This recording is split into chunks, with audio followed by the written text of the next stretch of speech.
Approximately 30 years ago, two women on Staten Island began praying individually that Perpetual Eucharistic Adoration would start on Staten Island.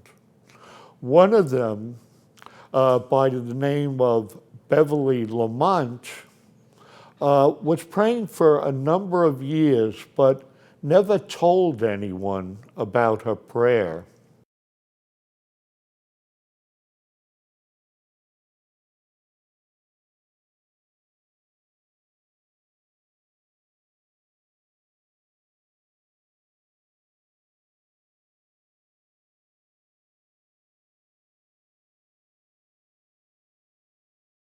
I'm Deacon Jim Stahlnecker, director of the Perpetual Adoration Chapel of Our Lady of the Eucharist in Staten Island. On June 3rd of this year, we celebrated our 25th anniversary of Perpetual Adoration. During that time, we've offered over 1,500,000 hours of worship of our Lord Jesus Christ. How did it all begin?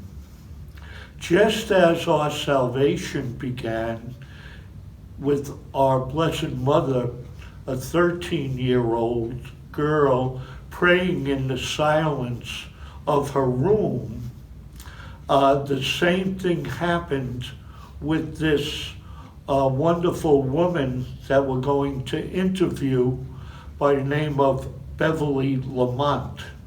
She was praying silently, and we're going to hear the story from the beginning.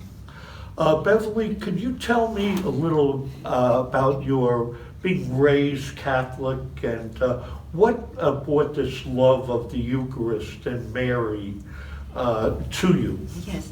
Well, Mom and Dad, they weren't, I could say, good Catholics, and overly religious, but beautiful, beautiful people. Made sure that we, went to Mass and everything.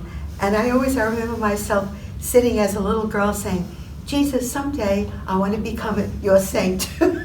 Just like that. I was a little, And I was, as I said, I went to, I did go to a public grammar school, but I went to St. John's Villa High School. Okay. I thought I had the call to become a nun, okay? I was going to enter at the Pastancy, the sophomore year hospital, but my father, he said to me, he didn't forbid me, but he said, Beverly, I think you should wait until you graduate, because I was very in awe of the nuns, and he was right, because it wasn't my call, I started working and everything, and I was very, very close to the Elizabeth Seton Shrine, Our Lady of the Rosary. Sure. I went there every morning before I went to Mass, 8:30 Mass at the time, and I started going there when I was 19 years old. Wow. And I just had that pull. I had a very strong devotion. I loved the Sacred Heart. Of course, our Blessed Mother too, but it just was a love affair, between, not that I was a great saint, Deacon, but I just, Right. And I remember I would go to Mass, Sundays, Holy Day, but every day during the month of June and Lent, I would go to Mass, Wonderful. As a young girl. I wasn't anything exceptional. I mean, I obeyed my parents, had a regular life, but I always had that pull toward, as I was getting teenager, the early 20s, I sort of I went to Mass and it was good, but it sort of drifted a little bit, but nothing, serious or anything. Okay. But then as I got into, I just had that love of the Sacred Heart and the Blessed Sacrament. It was just, Well, I think that's it right there, Beverly. When you have that love, you're going to be pulled in. That's it. Yeah, You see, even without your will, you're going to get pulled in. Exactly. Now, I'd like to fast forward, and we opened the chapel, as you know, Yes. in 1993, but I know you can't, I don't expect any exact date, but could you give us approximately where were you and when you got the idea that it would be wonderful to have Perpetual Adoration on Staten Island?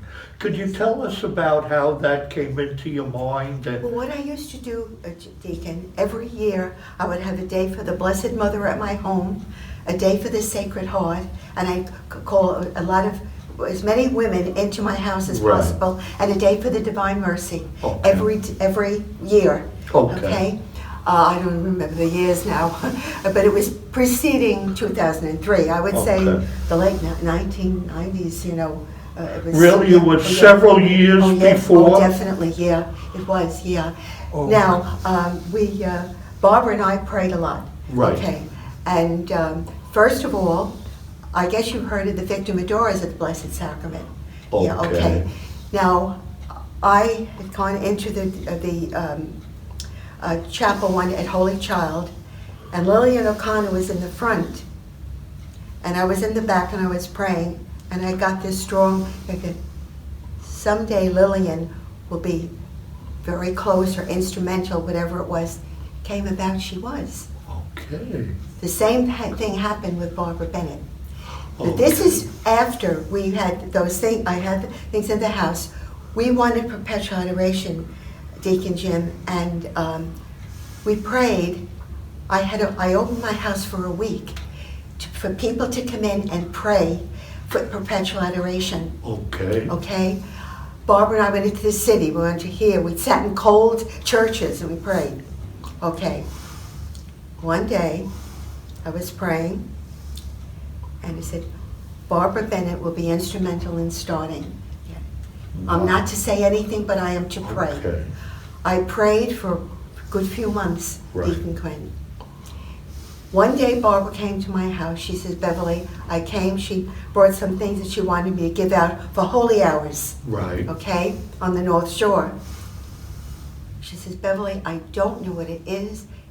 On my way to you, all I kept getting was Perpetual Adoration, Perpetual Adoration.